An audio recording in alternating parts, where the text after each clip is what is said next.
There are so many people at the time are writing in their diaries, they cannot understand how it's ending up on a battlefield, that all these arguments over taxes and government are ending up and we're butchering each other. When the Civil War starts, there are only 4 people in the entire country who know how to use a mortar cannon. And if you look at our history, we have not been fighting a war since Queen Elizabeth. The Spanish Armada never landed. So the militias are raised, but they never landed. We haven't fought on our own soil for 100 years. And we are this peaceful country, albeit the king has dismissed Parliament. He's got rid of Parliament. You're all sacked. Go away. And for over 10 years, things are running reasonably well. The economy is moving along. The colonies are being settled. The goods are going back and forth. We're at peace. Justice is administered. And it ends up in a religious argument. And it is the reaction from Europe that these Catholics are going to kill us in our beds. So therefore we have to get rid of all the Catholics. Once the Spanish Armada turns up, all right, it doesn't land, but there are over 120 ships. They're going to invade this country. So everybody has to be even more Protestant than they already are as a reaction. That fails. Then we have the gunpowder plot, where we have these fireworks and bonfires every year. That is effectively the Catholics trying to kill the king. But who are they going to put in his place? There's talk of the king's daughter, but she's a child and a Protestant. So what is your afterthought? There's no afterthought. It was the biggest terrorist attempt in British history, even by today's standards. It failed. So you have, again, an anti-Catholic reaction. And it ends up in these civil wars. Now, the first civil war, the king loses after 4 years, and Parliament, the army is effectively taken over. Parliament sit down and try to negotiate with the king. And for 2 years, they try to negotiate.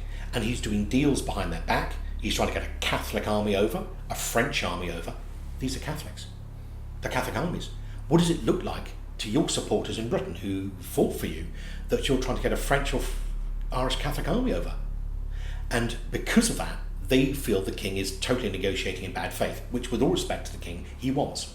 So we have another civil war. It's shorter, bloodier, and more violent than the first, and the king loses again. By this stage, I think most people would agree that Parliament have had enough, that the negotiation's getting us nowhere. Let's just look at one man. Here's a man called Hugh Peter. He comes from Salem, Massachusetts. 1/4 of the entire men of the United States come back to fight the civil wars. Why?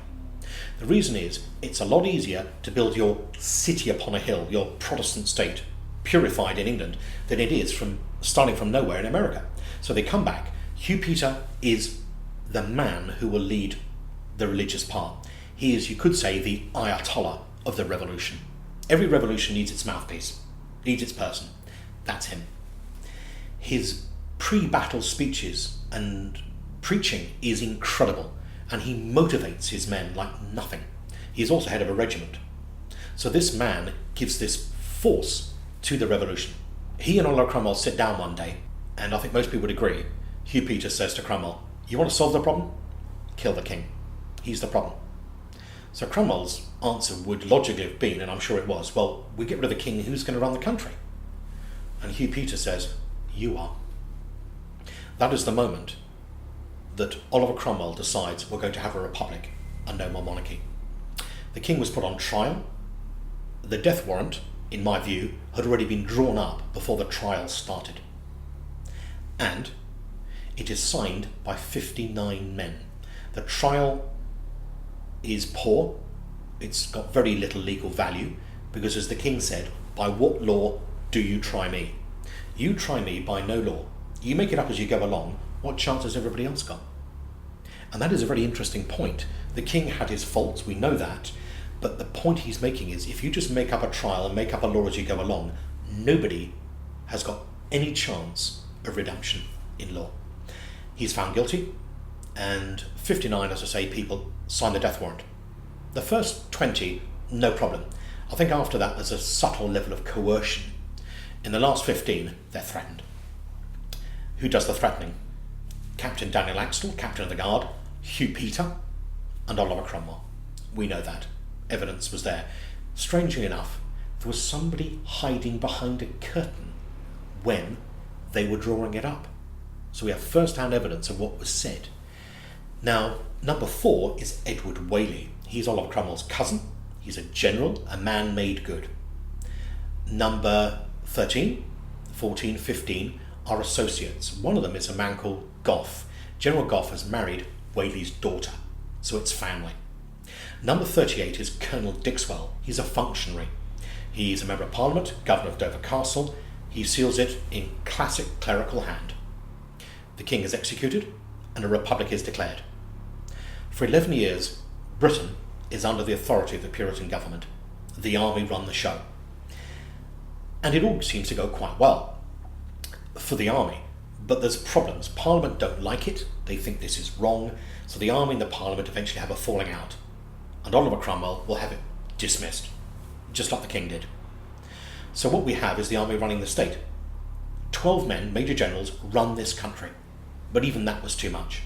So eventually, more members of Parliament start to complain. Oliver Cromwell dies. The king is dead. His family are in France in exile. So Richard Cromwell, Oliver Cromwell's son, takes over. He doesn't want anybody killed on his account. I'm not having this. This is appalling dictatorship. And after 9 months, he resigns. I've had enough. So now who runs the country? It all starts to fall apart. In exile, the king is negotiating with one of the big generals, Monk. He's got the best paid equipped army in the country, in Scotland. So he marches on London, declares the Parliament dismissed, and fresh elections. So I'm not taking over. I want fresh elections. Let's get all the members of Parliament back and sort this out. So there's this big negotiation in Parliament. They have a vote. What are we going to do? The king in exile, the dead king's son, sends a letter of indemnity and oblivion. Look, it's all over. What's happened in the past, leave it. Let's move forward. This is dynamite. Because now all the people who feared the king think, hold on, he's not going to take our houses. He's not going to execute us. Why don't we just have him back? And Parliament declare the king return. It is one of the greatest celebrations in this country's history. And the speech at the Houses of Parliament is perfect. That you are the desire of the three kingdoms, the balance and the settling of the tribes of Albion. King was welcomed back. It is to the credit of the army, they didn't rebel against that, and credit of most of the Parliament that they negotiated in good faith, and crucially the king returns without violence. There's no shedding of blood. The king comes back, indemnity and oblivion. Unless Parliament changed something. And what that meant was it's up to the Parliament to change things. I am not going to rule by diktat. But you could interpret it in another way. That if Parliament changed something, that's their choice. What would they change? And I'm in no doubt the king and his advisors lean on members of Parliament, and they eventually declare 93 people exempted from this law. And they will go after them. And Hugh Peter is one of the first. Then they go after others. Captain Axtell of the Guard, those who signed the death warrant, many are dead, many are not. Now, if you were number 59, you might be able to say, they forced me. If you're number 4, number 13, you've had it. And General Whaley and General Gough will sail off to Boston. Hugh Peter will be hung, drawn and quartered, along with 14 others. Now, you can sail off to Boston. They're all Puritans. They were welcomed as heroes. What is interesting to note is 6 months later, the arrest warrant arrives. You would think the majority of the people who were involved in this would have stayed in Britain. They went to New Haven for a simple reason: it's an independent colony. It's not part of Connecticut at that stage. General Whaley, number 4 to sign the death warrants, sister lived there. So you've got family, you've got protection. And Hugh Peter has already sent the letters so they can get there and be hidden.